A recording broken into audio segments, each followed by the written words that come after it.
Mga kaibigan, purihin natin si Jesus, Maria at Jose. Narito na naman ang inyong lingkod, Father Bob, isang paring Karmelita. Ngayon ay nasa ika-19 na araw na tayo sa buwan ng Enero 2025. Araw ng linggo at nasa ikalawang linggo na tayo sa pangkaraniwang panahon at ginugunita natin ang kapistahan ng banal na Batang Jesus o mas kilala sa kapistahan ng Santo Niño.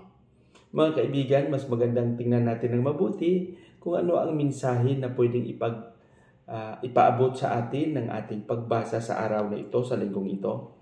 Ating ebanghelyo ay babahagi sa atin ni San Lucas Kapitulo 2, versikulo 41 hanggang 52. Ang ating pagsisimula ng pagiging Kristiyano ay dinalas dito sa atin ng mga misyonaryong Portuges, mga Katsila from Spain and Portugal noong taong 1521.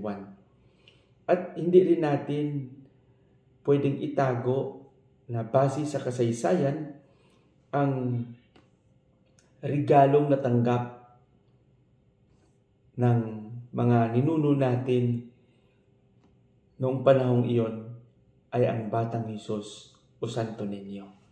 Kaya napakalalim ng debosyon ng mga Pilipino sa Batang Jesus.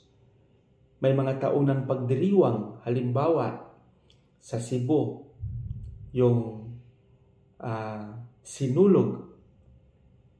Sa Iloilo, yung dinagyang. Sa Kalibo, yung ati-atihan. Sa Cadiz, Negros Occidental, yung dinagsa. Sa Bacolod mismo, Mascara.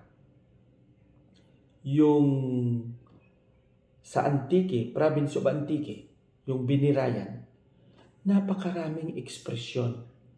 Ito ay ang pagpapakita ng kasiyahan, kaligayahan ng mga Pilipino sa pagtanggap kay Kristo sa anyo ng isang bata. Kaya tinawag na banal na bata o banal na sanggol o Santo Niño. Kaya itong imahe ng Santo Niño para sa akin ay isang simbolo ng kababaang loob ng Diyos na sa likod ng kanyang pagka-Diyos ay naging tao siya. Naging kasama natin.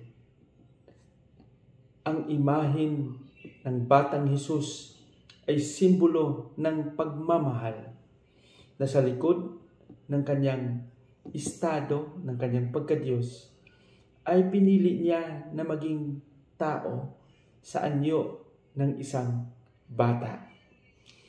Ang larawan, ang imahen ng Batang Jesus ay nagpapakita at nagpapaalala sa atin na ang Diyos, si Kristo, ay kaisa natin. Kaya sana sa pagdiriwang natin ng mga taunang pagdiriwang na ito ay maisabuhay natin ang mensahe ng Batang Jesus. Hindi lang sana manatili doon sa mga street dancing. Hindi lang sana manatili doon sa pagsigaw ng Viva Señor Santo Niño. Kung hindi, maisabuhay natin ang mensahe ng pagkakatawang tao ng Diyos na naging kasama natin, na may kababaang loob na tinanggap niya ang pagiging tao upang maipadama ang pagmamahal na ito.